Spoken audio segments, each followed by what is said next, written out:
YCP హయాంలో group 1 పరీక్షల్లో భారీగా అక్రమాలు జరిగాయని ఆరోపించారు సీఎం చంద్రబాబు. పరీక్షా పత్రాలను ఎలక్ట్రీషియన్లు, డ్రైవర్లు, ప్లంబర్లు, సెక్యూరిటీ గార్డులతో మూల్యాంకనం చేయించారని మండిపడ్డారు. ప్రభుత్వంలోని వ్యవస్థలపై ప్రజల్లో విశ్వాసం పోయేలా గత పాలకులు వ్యవహరించారని విమర్శించారు.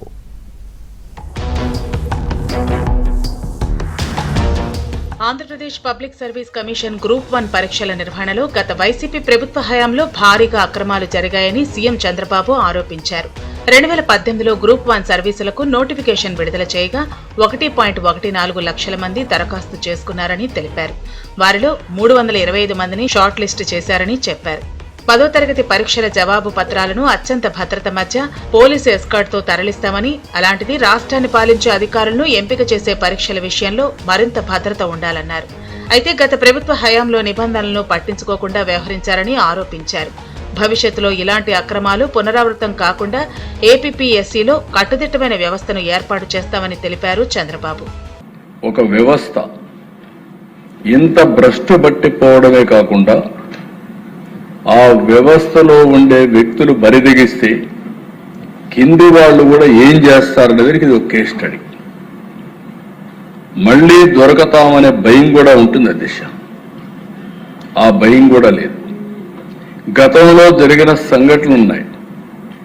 గతంలో కూడా జరిగిన సంఘటనల ఫలితం చాలా మంది జైలుకు పోయారు. ఆఫీసర్లు జైలుకు పోయారు, ఇండస్ట్రియలిస్టులు జైలుకు పోయారు, పాలిటీషియన్స్ జైలుకు పోయారు. నా గత చరిత్రలో చూస్తే ఎక్కడ తప్పు చేస్తే ఆ వ్యక్తులు పోయారు తప్ప, ఇప్పుడే బుద్ధప్రసాద్ గారు చెప్పినట్టు ఒకే ఒక వ్యక్తి వ్యవస్థల్ని భ్రష్టు పట్టించి మిస్యూజ్ చేసి అందరినీ జైలుకు పంపించిన ఒకే ఒక వ్యక్తి ఈరోజు మనం మాట్లాడుకునే వ్యక్తి. నేను పేరు కూడా చెప్పను. గ్రూప్ 1 పరీక్షల జవాబు పత్రాల మూల్యాంకనంలో డిజిటల్ విధానాన్ని పక్కన పెట్టి మాన్యువల్ మూల్యాంకనం చేయాలని హైకోర్టు ఆదేశించినట్లు చంద్రబాబు తెలిపారు. అయినప్పటికీ కోర్టును తప్పుదోవ పట్టించేలా అఫిడవిట్లు దాఖలు చేసి వ్యవహరించారని ఆరోపించారు. కోర్టు ఉత్తర్వుల తర్వాత పరిస్థితిని సరిదిద్దుకోవాల్సి ఉండగా హాయ్లాండ్లో మూల్యాంకనం కోసం 1.19 కోట్ల పనులకు ఉత్తర్వులు ఇచ్చారని చంద్రబాబు గుర్తు చేశారు. మరోవైపు కోర్టు ఆదేశాలు ఉన్నప్పటికీ ఇంటర్వ్యూలు నిర్వహించి ఉద్యోగ నియామకాలు కూడా చేశారన్నారు. పబ్లిక్ సర్వీస్ కమిషన్ నిబంధనలను పక్కన పెట్టి ప్రైవేటు వ్యక్తులకు మూల్యాంకన బాధ్యతలు అప్పగించారని విమర్శించారు. గ్రూప్ 1 అభ్యర్థులు రాసిన పరీక్షా పత్రాలను ఎలక్ట్రీషియన్లు, డ్రైవర్లు, ప్లంబర్లు, సెక్యూరిటీ గార్డులతో మూల్యాంకనం చేయించారని సీఎం ఆరోపించారు.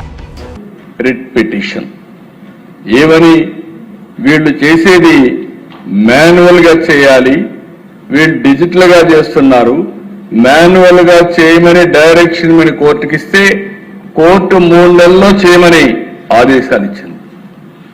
ఆదేశాలు ఇస్తే అధ్యక్ష వీళ్ళు హైదరాబాద్ తీసుకెళ్తారు, ప్రైవేట్ ఏజెన్సీకి అప్పచెప్తారు, వాళ్ళ ఫ్రెండ్స్కి ఇస్తారు, ఇష్టానుసారంగా చేస్తారు.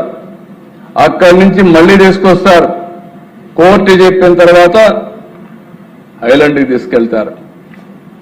అక్కడ పోయేసి మళ్ళీ మాన్యువల్ చేయమంటే డిజిటల్ చేస్తారు. మళ్ళీ అబద్ధాలు. మరోవైపు దేవాలయం లాంటి అసెంబ్లీని బహిష్కరించడం తన రాజకీయ చరిత్రలోనే ఎప్పుడూ చూడలేదని సీఎం చంద్రబాబు అన్నారు. వైసీపీ లాంటి పార్టీ రాజకీయాల్లో ఉండటం అవసరమా అని అనిపిస్తోందన్నారు. అసెంబ్లీలో ప్రజా సమస్యలపై చర్చిస్తే వాటికి పార్టీలకు విలువ, గుర్తింపు ఉంటుందని, ప్రజలు ఎన్నుకొని పంపించేది అందుకోసమేనని గుర్తు చేశారు. బయట కూర్చుని ఎంత మాట్లాడినా విలువ ఉండదని స్పష్టం చేశారు. ప్రతిపక్షంలో ఎంతమంది ఉన్నామనేది ముఖ్యం కాదని, ప్రజా సమస్యలపై ఎంత చక్కగా మనం ఫోకస్ చేస్తున్నామనేదే ముఖ్యమని సీఎం అన్నారు. 2019-24 మధ్య అసెంబ్లీ టీడీపీ పోరాటం అందర్నీ ఆలోచింపజేసిందని వివరించారు. ప్రజాస్వామ్యాన్ని చులకన చేసే గొడ్డలి పార్టీ నాయకుడికి రాజకీయాలు అవసరమా అని చంద్రబాబు ప్రశ్నించారు. గ్రూప్ 1 అక్రమాల్ని కప్పిపుచ్చుకునేందుకు సభకు రాకుండా బయట కూర్చుని డీఎస్సీపై బురద జల్లుతున్నారని సీఎం విమర్శించారు. గొడ్డలి పార్టీ తమ ప్రభుత్వంలో కోతపెట్టిన బీసీ రిజర్వేషన్ను తాము పునరుద్ధరించామన్నారు. బీసీ రిజర్వేషన్లపై కూటమి ప్రభుత్వం తీసుకున్న చారిత్రాత్మక నిర్ణయాన్ని అన్ని వర్గాలు అంగీకరిస్తున్నాయని చెప్పారు. వైసీపీ ప్రభుత్వ హయాంలో గ్రూప్ 1 జవాబు పత్రాల మూల్యాంకనంలో అక్రమాల్ని తాము ప్రజల ముందుంచామని, సిట్ అన్ని విషయాలను బహిర్గతం చేసిందని సీఎం అన్నారు. ఈ వ్యవహారంలో ఏం చేయాలనేది ప్రజలే నిర్ణయించుకుంటారని, కోర్టు ఎలాంటి నిర్ణయం తీసుకుంటుందో వేచి చూడాల్సి ఉందన్నారు చంద్రబాబు.